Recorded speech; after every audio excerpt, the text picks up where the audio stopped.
Je vous remercie, bonjour à toutes et à tous, d'être présents aujourd'hui pour la restitution du schéma directeur des infrastructures de recharge.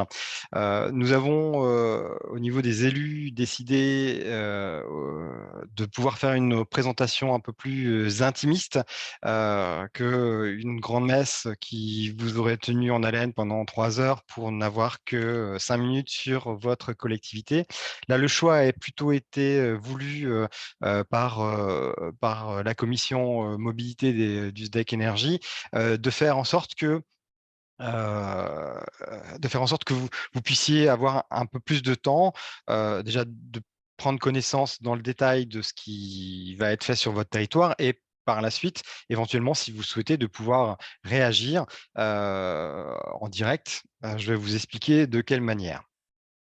Euh, le, donc, on est sous un format de web binaire. Donc, du coup, ça veut dire que vos micros sont coupés, que votre webcam est fermée. Ça, c'est pour une question de fluidité de parole, que chacun entende bien le message que je vais essayer de vous faire passer. Et toutefois, vous avez la possibilité, puisque l'onglet Q et R est ouvert, vous avez la possibilité de réagir soit en direct lorsque vous voyez une infographie qui vous interpelle ou qui vous pose question, que je puisse éventuellement la commenter dès sa diffusion, ou si cette interrogation concerne plus de manière générale le schéma ou même un point de vue très particulier que vous souhaitez aborder, je pourrais y répondre en fin de réunion puisqu'on aura 5-10 minutes de questions si vous le souhaitez à la fin de ce webinaire. Le principe, c'est que ça dure à peu près 45 minutes de discussion, du moins de présentation, et on a voilà, entre 40 et 45 minutes, et on a entre 5 et 10 minutes pour pouvoir finaliser cette présentation. Je, je vais donc commencer tout de suite. Donc, la présentation se fera par moi-même, Monsieur Philippe Landrin. Donc, je suis responsable mobilité durable au sein du SDEC Énergie. Monsieur Raffray s'excuse, il ne pouvait pas être présent ce matin. Il est directeur des transitions énergétiques et il chapeaute au sein du SDEC Énergie. Donc, cette structure on va dire, de la mobilité qui traite du schéma directeur. Euh, Ce matin, je vais vous parler un petit peu, je vais vous rappeler le programme de cette matinée. On va rappeler la méthode. On va aborder l'état des lieux que l'on a trouvé sur le territoire du Calvados.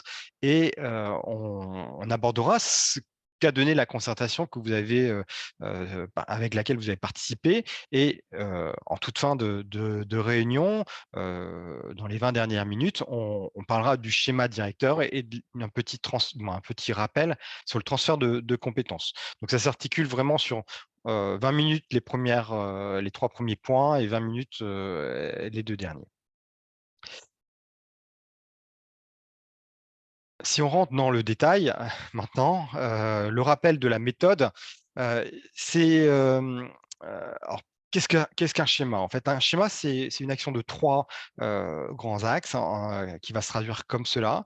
On a fait un effort d'information en tout départ, dans la première partie de la réalisation de ce schéma. Puis cette information, elle est pas dans un seul sens, elle est dans les 2 sens. C'est-à-dire qu'on a essayé de savoir ce qu'il y avait sur le territoire, et aussi on a aussi essayé de vous transmettre cette information, notamment par la réunion qui s'est déroulée le 17 mai 2022, où on a fait le bilan de l'état des lieux constaté. Ensuite, dans une deuxième temps, il y a cette phase de concertation qui s'est déroulée, on va dire, de juillet à décembre 2022, voire même un peu plus, puisqu'on vous a autorisé à utiliser un outil dont on va parler tout à l'heure, jusqu'au 1er ou 3 février de cette année 2023. Et enfin, dans la dernière partie de ce schéma, c'est plutôt une mise en œuvre, c'est-à-dire qu'on valide une bonne fois pour toutes ce qui est nécessaire, et on le soumet au vote du conseil syndical,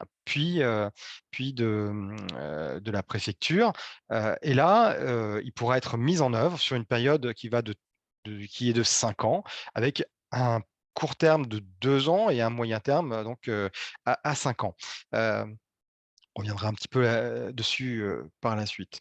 Mais qu'est-ce qu'il y a dans ce schéma, en fait? Ce schéma, il est, il se décompose en 4 éléments qui ressortent de ce schéma.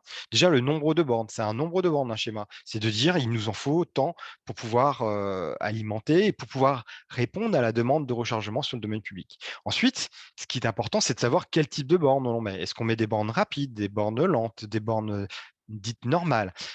Et en fonction des véhicules qui ont été, constatés et qui sont en prévision de sortir sur les marchés, de vente, de véhicules neufs. Et aussi, ce qui est important, c'est, la localisation de ces points, qu'ils soient, en centre-ville, sur des aires, bon, trouver à quel endroit est plus judicieux de mettre, la borne et précisément à quelle échelle de commune, il faut la mettre. Et enfin, le dernier point qui doit ressortir de ce schéma, c'est quand est-ce qu'on met cette borne en place? Et donc c'est la niveau de temporalité. Hem, Cette temporalité, elle dépend de plein d'éléments, mais notamment aussi, du fait que vous avez, vous, des projets sur vos territoires et donc du coup, l'idée de coller avec vos projets peut être pertinent. Donc ça, c'est tous ces éléments qui doivent ressortir de ce schéma. Comme je vous ai dit tout à l'heure, pour faire un schéma, il faut connaître, ce qu'on l'on a sur place. Parce que si éventuellement, tout est, tout est présent et nécess et permet de répondre aux besoins, de ce qui se passera en 2027, bah, le schéma peut très bien dire qu'il n'en faut pas, tout simplement parce que on est suffisamment achalandé dès à présent. Alors je vous rassure, c'est pas le cas. Hem, ce qui ce que ça nous a apporté cet état des lieux qui a été réalisé à l'aide d'un bureau d'études qui s'appelle Artelia, ça nous a montré déjà qu'est-ce qui existait en nombre de points de recharge, 700 points. Ces 700 points, c'est 500 points déjà du SDEC Énergie et 200 points des privés, privés qui sont, les hôtels, les restaurants ou les supermarchés, les grandes surfaces. Ce qui nous a démontré, parce qu'il y a aussi eu une recherche au niveau, socio-démographique, dans cette, étude d'état des lieux, c'est que 85 des ménages du Calvados avaient au moins un véhicule. Donc ce qui montre l'intérêt de ce moyen de locomotion. Et ce qui nous a interpellés aussi et qui doit être pris en compte dans ce schéma, c'est que finalement 31 logements, 31 des logements, du Calvados sont sans place de stationnement. C'est-à-dire que ces gens-là ont un véhicule, mais n'ont pas la possibilité de se garer chez eux et donc du coup, se doivent de se recharger sur le domaine public. Ensuite, ce qui nous a été, démontré dans cette étude, c'est qu'on a vu une progression depuis quelques années du nombre de véhicules, électriques qui apparaissaient sur les marchés, en vente et notamment dans le Calvados. Aujourd'hui, il faut savoir qu'on a à peu près 11 500 véhicules électriques dans le Calvados. Ce qui a été remarqué également, c'est que, on s'est rendu compte, on avait connaissance, mais ça a porté, à l'attention qu'il y avait une obligation forte, de réglementation sur les parkings. On en parlera un peu plus tout à l'heure.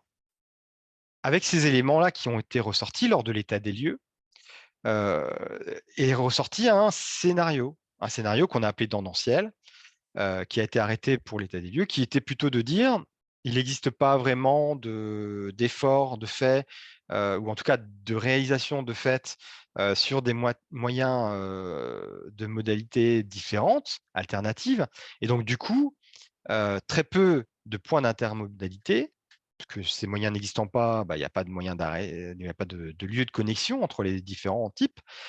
Donc du coup, il y a pas trop de zones où on peut partir avec sa voiture, s'arrêter à un endroit, prendre le bus, s'arrêter à un autre endroit, finir en vélo et puis arriver à son lieu de travail. Ça, c'est des choses qui sont pas encore trop développées sur, notre secteur et donc du coup, ça veut dire d'autant plus que le véhicule est le moyen privilégié pour se rendre sur ces déplacements. Et donc, ça a son importance pour pouvoir permettre l'alimentation de ces futurs véhicules électriques. Ça nous a donné un point de convergence vers 2035 où il est nécessaire quand même, donc, pour pouvoir répondre à la demande sur les bornes publiques, d'être à peu près à 1800 points de charge supplémentaires. Or, nous, je vous ai dit tout à l'heure, on va s'arrêter pour le schéma à 2027, puisque on est dans une phase de court ou de moyen terme.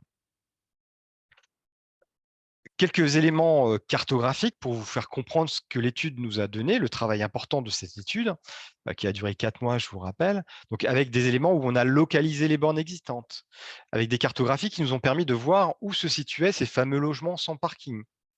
Bien comprendre, mais ça, ce n'était pas une surprise pour grand monde, ces transports pendulaires qui existent au sein du Calvados.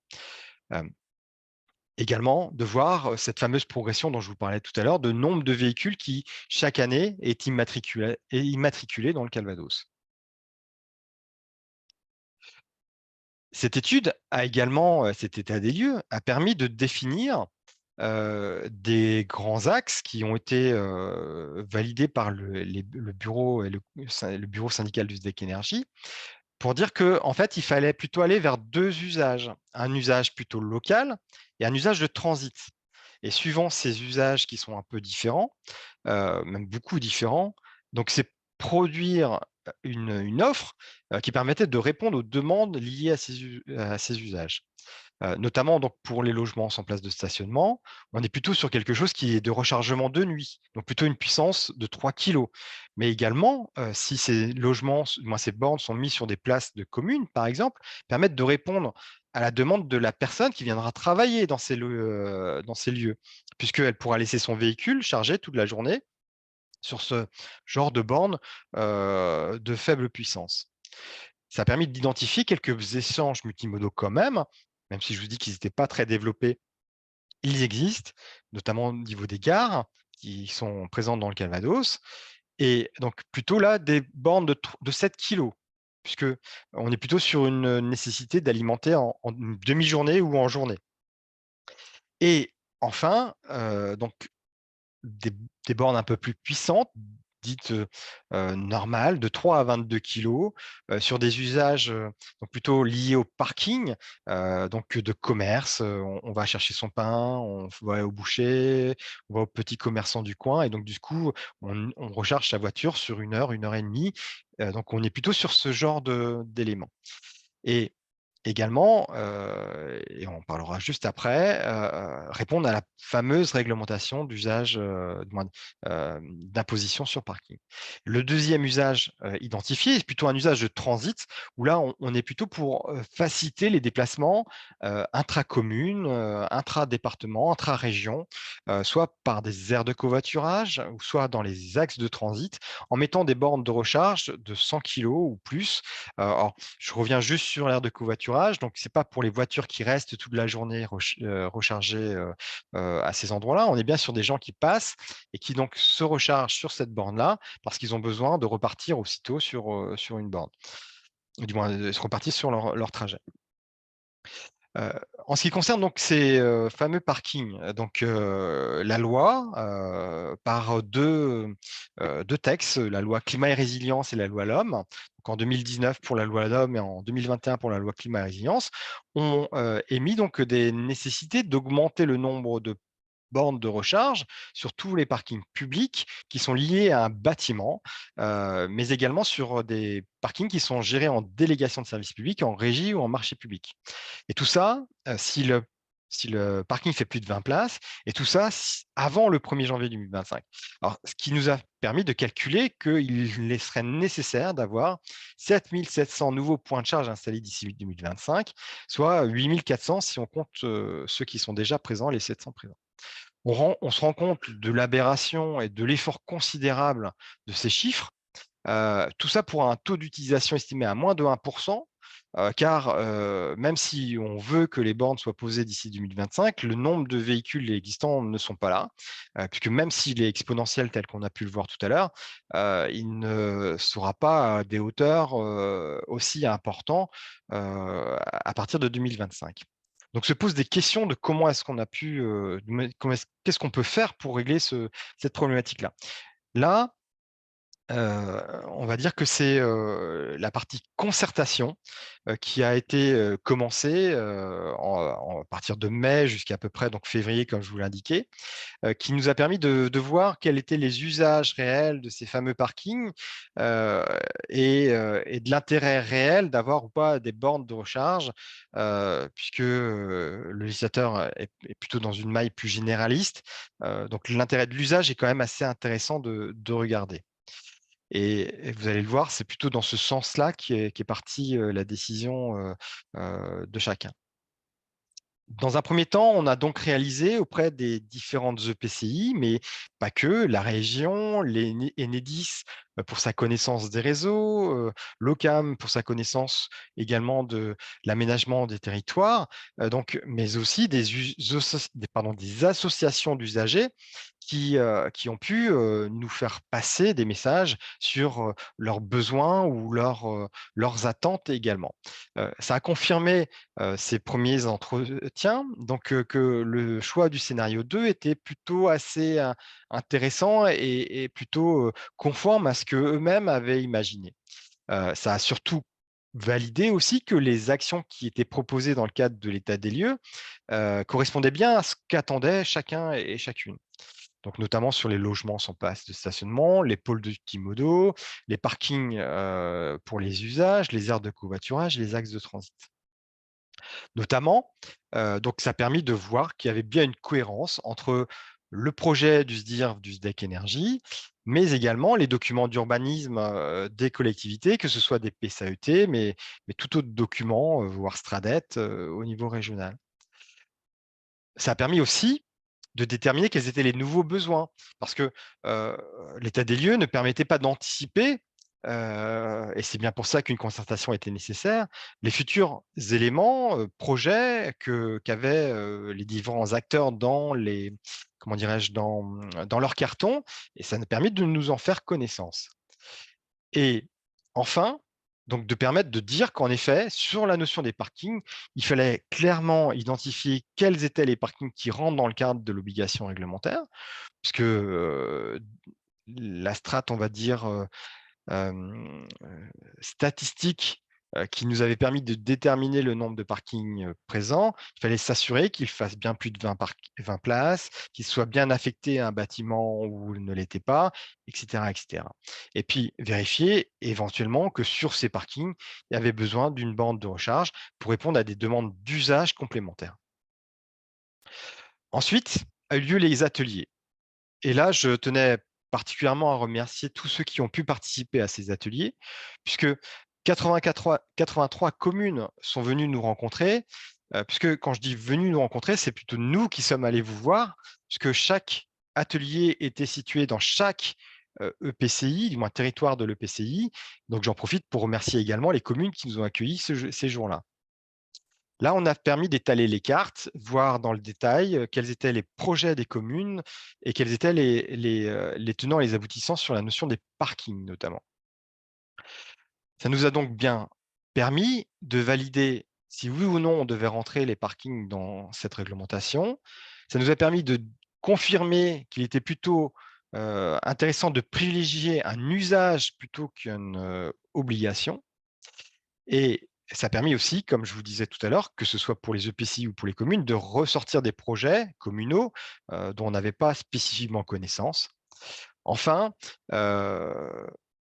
quelques éléments aussi sur des notions de logement sans place de stationnement nous étaient remontés, notamment dans des traversées de bourg, où il a été admis que des habitations n'avaient pas de parking pour pouvoir se recharger et donc nécessitaient en plus des bornes de recharge de faible puissance.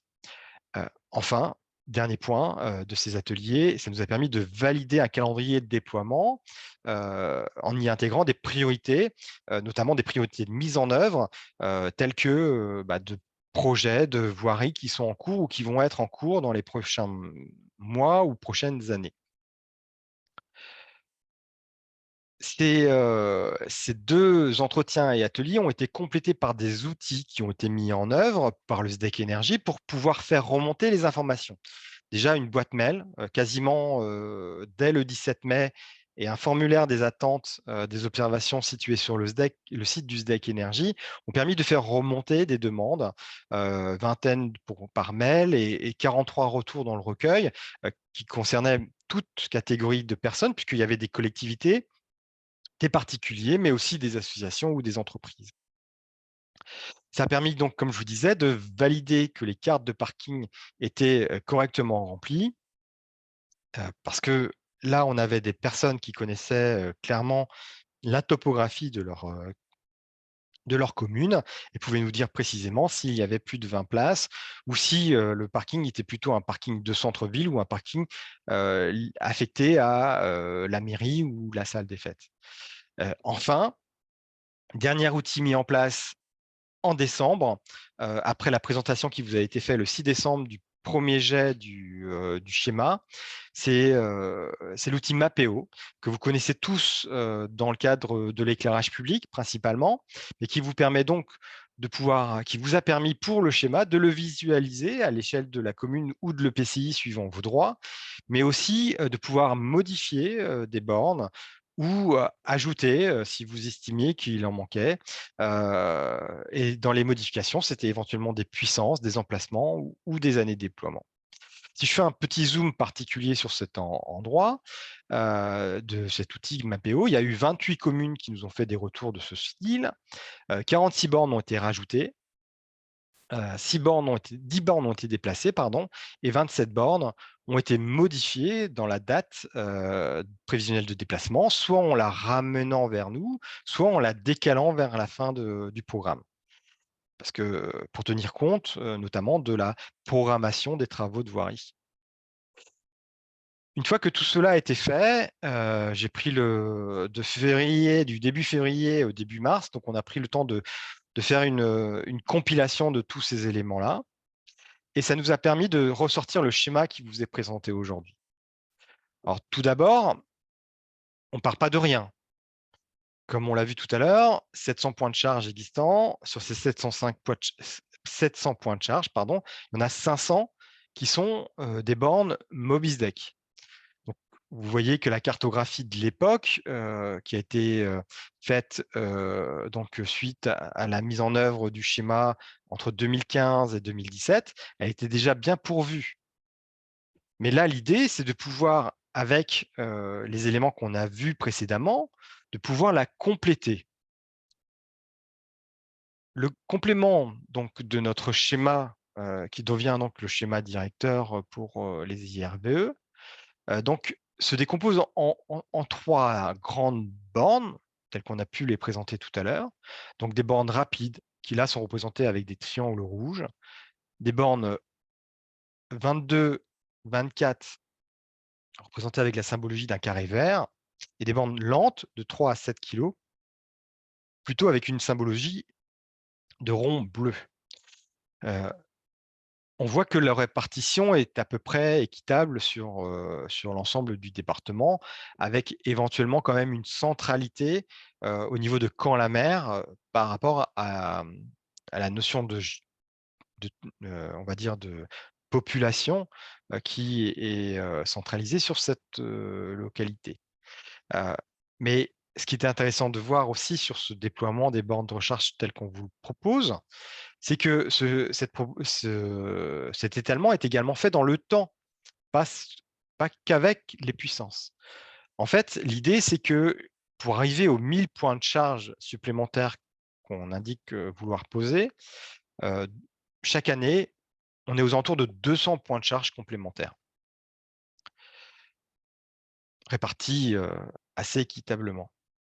Si on fait maintenant un cumul des 2 cartes, donc vous voyez que, on arrive donc à 1 500 points de charge, ce qui est quand même un effort assez important puisque ça triple le nombre de points de charge présents, pour le domaine public et ça couvre majoritairement la totalité du Calvados, avec une volonté aussi de boucher quelques oublis ou quelques, ouais, c'est pas spécifiquement obligatoirement des oublis, mais des zones qui n'étaient pas pourvues à l'époque. Je vous propose maintenant de faire un petit zoom sur votre territoire particulièrement, et on va commencer ce petit zoom par le nombre de véhicules qui sont présents sur votre territoire. Quelquefois, lorsqu'on se présentait à vous avec le cabinet Artelia sur vos territoires, vous nous disiez: «Bah, de toute façon, les bornes électriques chez nous, on se demande à quoi ça sert, il n'y a pas de véhicules». Bah, c'est faux. Vous le voyez là, il y a des véhicules partout dans le Calvados. Alors certes, 276 pour votre territoire par rapport aux 11 000, ce n'est pas le chiffre le plus important du territoire, mais ça représente quand même un certain nombre de véhicules qu'il est nécessaire de pouvoir alimenter. Puis après, vous avez aussi des caractéristiques, notamment au niveau du tourisme, qui fait que vous avez des visites de d'usagers, on va dire, si on reste uniquement sur les véhicules électriques, donc d'usagers de véhicules électriques qui viennent voir vos particularités. Le principe que je vous propose maintenant, c'est de rentrer dans le détail réel de votre territoire en répartissant, comme on a pu le faire dès à présent, heu, s et par puissance de bornes mises en œuvre et par année de déploiement. Donc là, sur les bornes rapides, à aujourd'hui, une seule borne rapide existe sur votre territoire, donc ce qui représente 2 points de charge, et l'idée, c'est que d'ici à la fin du schéma, on en ait rajouté 8 autres de plus. Donc 2 dès 2023 et les autres en 25 et 26. Sur les bornes normales, vous aviez 16 points de charge déjà existants. Là, on est plutôt sur quelque chose de doublement par rapport à la demande. Et l'idée, c'est de rajouter 14 autres points de charge qui sont répartis à peu près équitablement, mis à part 2026 où il n'est pas prévu d'en mettre. Mais on est sur quelque chose d'assez réparti dans le temps. Et enfin, sur les bornes lentes, donc sans surprise, il y en a pas, hein, puisque la majorité des bornes qui ont été posées, même la totalité des bornes qui ont été posées dans le cadre du schéma initial 2015 à 2017, c'était des bornes de 22 kg. Après, on a complété avec des bornes rapides, mais on n'a jamais complété le schéma pour l'instant avec des bornes 3-7 kg pour répondre à cette demande de rechargement de nuit notamment. Et on voit que là, il y a un intérêt assez particulier sur votre territoire de pouvoir répondre à cette demande avec l'installation dès 2023 de 6 points de charge et surtout en fin de cycle en 2027 avec 10 points de charge. Une fois dit cela, bah, ça nous amène à un total qui est quand même assez intéressant puisque de 18 points de charge que vous avez actuellement sur votre territoire, on va tripler, on va faire même plus que tripler ce nombre, puisque vous allez arriver à 62 points de charge sur votre territoire à la fin du schéma. Et on voit, comme je vous l'indiquais, que à part 2026 qui pour vous est une année un peu sans, on va l'appeler comme ça, on est sur des niveaux, de mise en œuvre de bornes de recharge qui sont à peu près similaires puisque on est entre, 7 et 14 points de charge avec une moyenne de 10 points de charge annuels. Si on regarde maintenant la cartographie, la localisation des points de charge qui vont être mis en œuvre. Donc à gauche, en bas, votre carte actuelle avec le nombre de bornes. Donc on retrouve les points de charge qu'on a signalés tout à l'heure. En haut, à droite, les points de charge nouveaux mis dans le cadre de cette proposition de schéma. Donc en rouge, triangle rouge, les bornes rapides, en vert, les bornes accélérées et en bleu, les bornes lentes 3 kg. Ce qui nous donnerait une répartition qui serait celle-là, à la fin du schéma, en tenant compte des bornes actuelles et des bornes à venir. Donc là, on voit qu'on couvre, on va dire de façon assez importante, la totalité du territoire. Alors, ça ne veut pas dire qu'il n'en manque pas, que certains territoires ne sont pas dotés, mais les études d'état des lieux, les projections du nombre de véhicules, d'usage et éventuellement de la réglementation des parkings ont fait que il n'est pas jugé utile dès ce schéma 2023-2027 de programmer sur votre territoire euh, des bornes de recharge. Alors, je vous ai dit tout à l'heure qu'on avait imaginé que il nous faudrait 1800 points de charge en 2035. Ça veut dire que euh, dans un deuxième temps, dans un deuxième schéma qui serait après 2027, on aurait encore la possibilité de déployer d'autres bornes sur d'autres territoires qui ne sont pas pourvus à aujourd'hui. Là, on va rentrer maintenant dans le détail, parce que ce n'est pas toujours facile de voir sur une carte si on est concerné ou si on n'est pas concerné. Donc, je vais laisser quelques secondes, quelques minutes même, le tableau suivant. On le détaille. Attendez, hop, je reviens. Voilà. Je l'ai représenté sous deux tableaux. Donc, vous avez d'abord 2023 et 2024, qui sont donc les bornes qui sont pressenties dans le cadre de ce schéma. Donc, on voit les localisations des bornes de recharge qui sont prévues. Donc, ça se lit donc assez simplement. Sur votre côté gauche, donc vous avez par année les communes et ensuite, comme je vous l'ai indiqué, par type de borne, le nombre de points de charge qui est prévu sur votre territoire. Donc, je vais passer à la ligne d'après. Et là, donc, on voit la suite des communes sur 2025 et 2026 et 2027, de la projection des bornes de recharge. Alors, j'ai Monsieur Borovac qui me dit qu'il ne voit pas la carte. Donc, pouvez-vous me confirmer que vous avez bien ou qu'il a bien le partage d'écran et voit bien la carte, s'il vous plaît, avant que je continue? Sinon, pour vous, monsieur, je vais vous envoyer éventuellement le tableau de la répartition des cartes. OK, donc a priori, ça fonctionne. Donc, je pense que vous devez peut-être avoir un problème de connexion sur votre liaison. Donc, je vous inviterai éventuellement à revoir le diapo par la suite et je vais quand même vous transmettre ce diapo, du moins cette cartographie et comment dirais-je, et cette répartition par mail, si vous le souhaitez.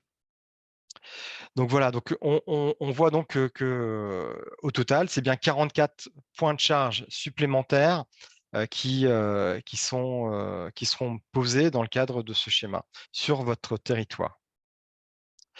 Alors ça nous amène donc quand même à vous expliquer un petit peu comment ça va se mettre en œuvre. Alors déjà, d'une part, là, c'est la fin de la concertation.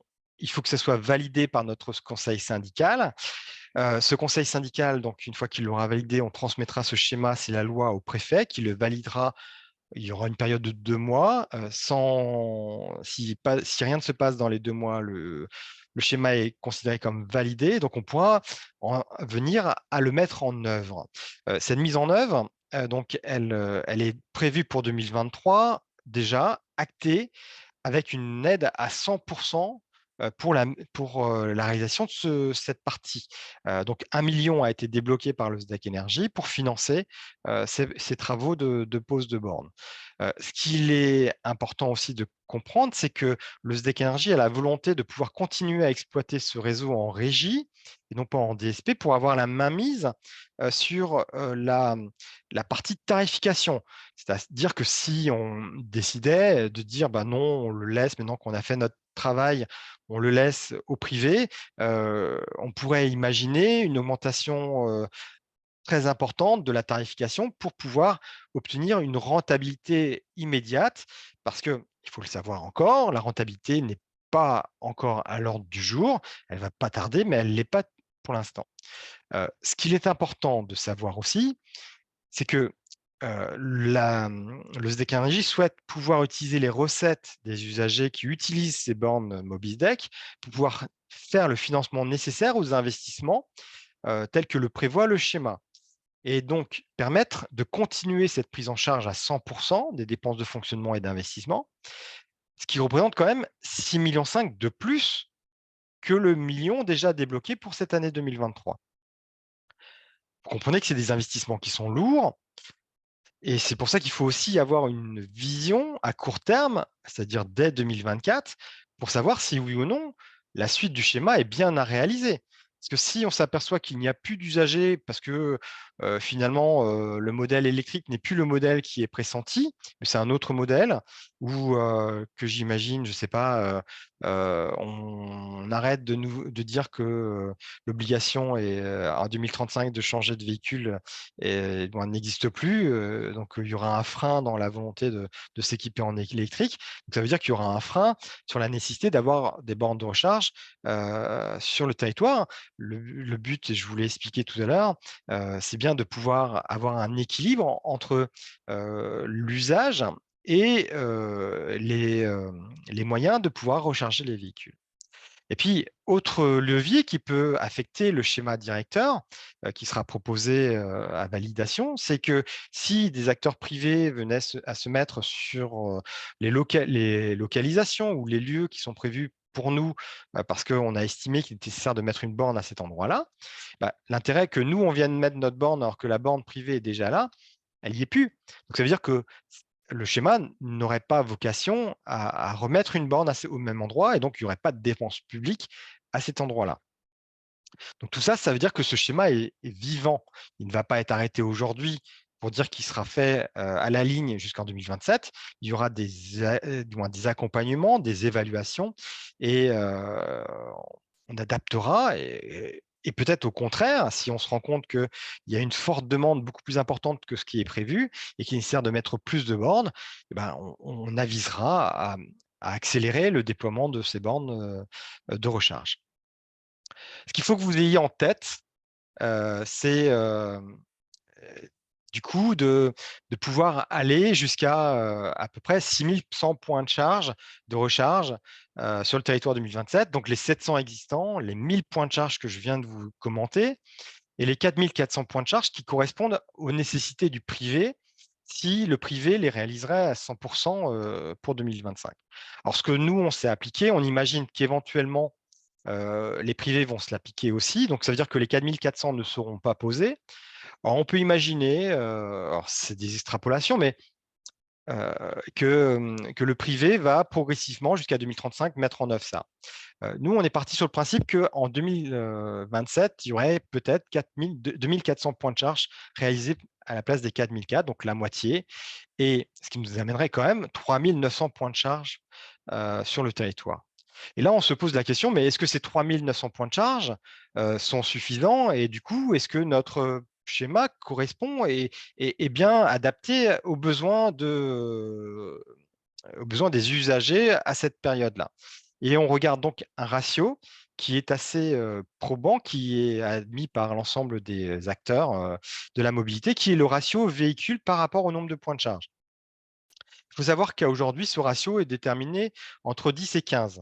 Il était de 10 en 2017 quand on voulait que on apporte plus de bornes que de véhicules. Mais on imagine que ce ratio va passer à 15 au final, puisque là, il ne sera plus nécessaire de pouvoir assurer la recharge en tout lieu de tout point de France et de Navarre, mais bien de là plutôt d'apporter un service d'efficience plutôt qu'un service de localisation. Et donc, du coup, on voit que grâce à ce nombre de points de charge, que ce soit privé ou public, on arrive à 10 véhicules par rapport aux points de charge. Si les privés le réalisaient, en totalité, on sera à 6,5. Alors là, moi, je dis attention, parce que du coup, c'est l'effet inverse, c'est que s'il y a trop de bornes par rapport au nombre de véhicules présents, ça peut déstabiliser du moins l'exploitation du réseau Mobisdeck, mais aussi des réseaux privés, puisque la répartition des recettes fait sur l'usage des bornes de recharge sera moindre que si il y avait moins de bornes ou plus d'usagers. Donc attention à cette partie-là, c'est aussi à ça qu'il faudra vérifier au cours, au cours de cette évolution de ce schéma. On arrive maintenant à un point important qui est celui du transfert des compétences, puisque le SDEC Énergie ne réalise ce schéma que dans le cadre du transfert de compétences que ces communes qui sont adhérentes lui ont transmis. Je vous montre la cartographie à aujourd'hui du Calvados. Donc, celles qui sont en violet ont transféré leurs compétences. Celle en blanche reste à convaincre de l'utilité du transfert de compétences ou de l'utilité d'avoir une borne sur leur territoire. Alors, on est 189 collectivités, donc en la mer qui représente une collectivité et qui a 48 communes adhérentes. Donc ça veut dire qu'aujourd'hui, on a un nombre quand même important de communes. Je ne vais pas dire que c'est des communes principales, mais c'est celles qui ont déjà soit une borne ou soit qui vont avoir une borne dans le cadre du schéma. Toutefois, il reste à aujourd'hui des communes qui n'ont pas transféré leurs compétences au SDEC et sur lesquelles nous, on estime qu'il est important, pour les raisons que j'ai citées précédemment, de positionnement d'axes de transit, de logements sans parking, de réglementation de parking, et que sais-je d'autres encore. Donc on imagine que sur ces communes là, qu'on a citées tout à l'heure, il est nécessaire de mettre une borne et je vous ai ressorti celles qui ont donc cette possibilité d'avoir une borne dans le cadre du schéma, mais qui aujourd'hui n'ont pas transféré leurs compétences. Alors ce qui est intéressant de vous les donner aujourd'hui, c'est que déjà si elles sont avec nous aujourd'hui, c'est peut-être de prendre conscience du fait que, ah bon, il est intéressant d'avoir une borne sur notre territoire, on ne le pensait pas, OK, c'est intéressant, on va dans le schéma, ou au contraire de dire, parce que vous n'êtes pas sans vous rencontrer lors de conseils, de maires, dans le cadre de la communauté de communes, ou autre, de rappeler à ces communes que, ils ont été identifiés comme étant potentiellement intéressants et donc là, l'idée, c'est que, vous puissiez transférer votre compétence. Si vous ne le faites pas, dans le cadre de notre schéma, les points de charge que nous avons indiqués ne pourront pas être posés par nous. Alors ça n'empêche qu'ils pourront être posés par vous. C'est-à-dire que si la commune de Versanville ne souhaite pas transférer sa compétence, elle peut très bien le faire, elle peut très bien poser la borne qui est nécessaire sur son territoire par elle-même.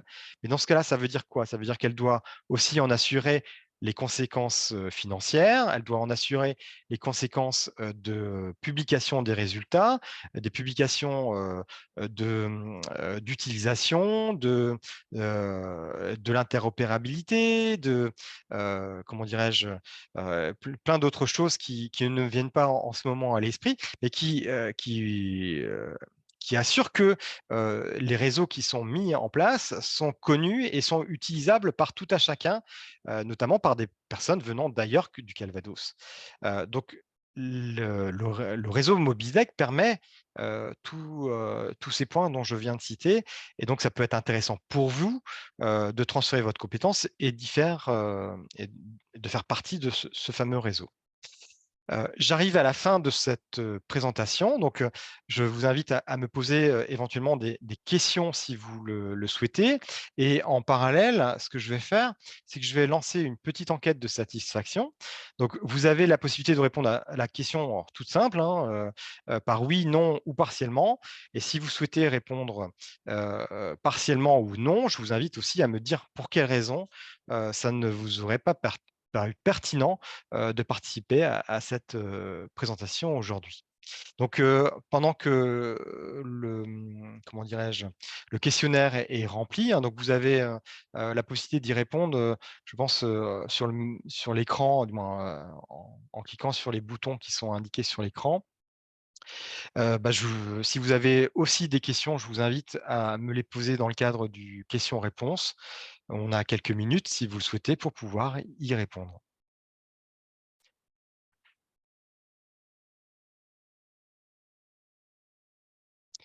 Je vais éventuellement revenir sur la carte du moins sur le tableau de diffusion, annuelle des bornes. Je ne sais pas si monsieur Borovac a récupéré sa vision du partage de mon écran. Donc ça lui permettra de voir du coup maintenant les cartes. Bah, écoutez, il reste encore une personne qui n'a pas répondu, mais, heu, je je vous remercie de votre tour.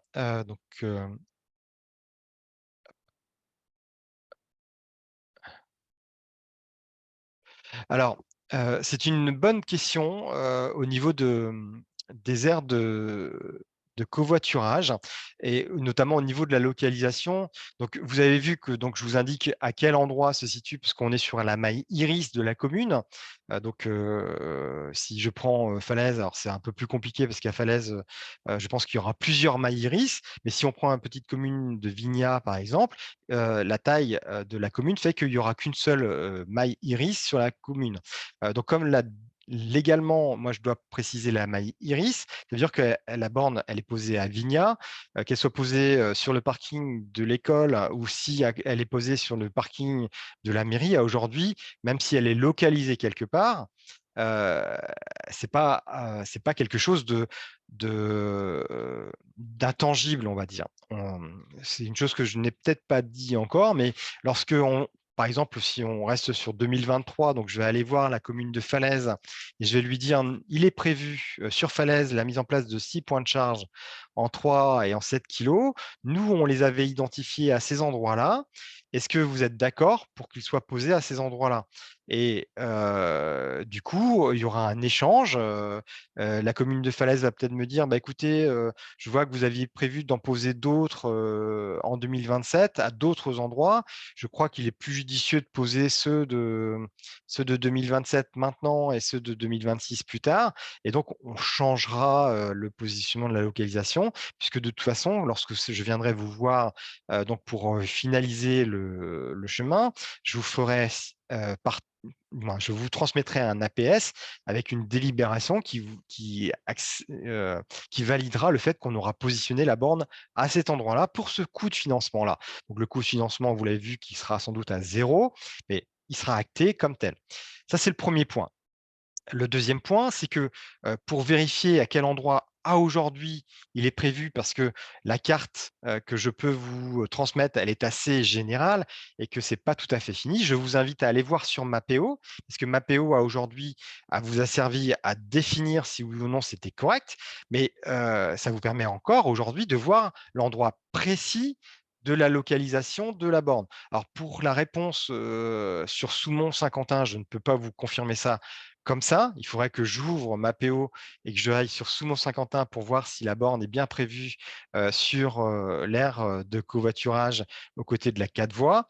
Heu, alors je ne sais plus qu'est-ce que le type de borne il est prévu à Soumont-Saint-Quentin. C'est une 150 kilogrammes, donc il est fort probable en effet que la borne est bien prévue au niveau de la 4 voies. Et je vous invite éventuellement à aller le confirmer.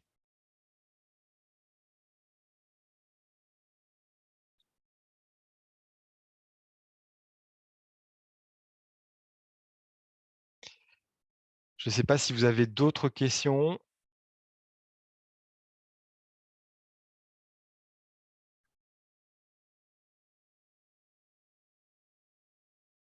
Bah, écoutez, si vous n'avez plus de questions, je vous invite, je vous remercie déjà de l'accueil que vous m'avez, heu fourni. Je reste disponible si vous le souhaitez, par des biais, de messages téléphoniques, à ce numéro qui est le numéro d'accueil, de la transition énergétique, ou, par mail si vous avez des questions donc sur les différents mails qui sont, à votre disposition, à savoir celui-là qui est mis à l'écran qui s'appelle energie@dacenergy.fr, mais également mon personnel que vous pouvez trouver, sur le sein du SDEC Énergie qui est plandrin, LANDREIN, @SDEC Énergie ou sur celui que je vous indiquais tout à l'heure qui avait été mis en place, qui est le SDIRV, SDIRVE, @sdec-energie.fr.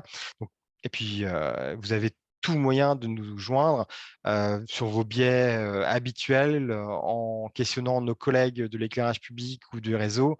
Ils transmettront avec plaisir vos remarques et vos observations.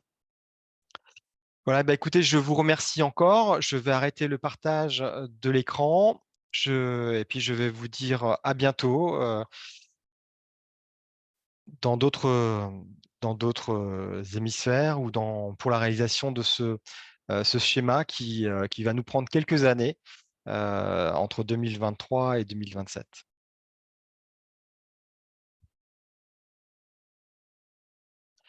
Je vous remercie. À bientôt.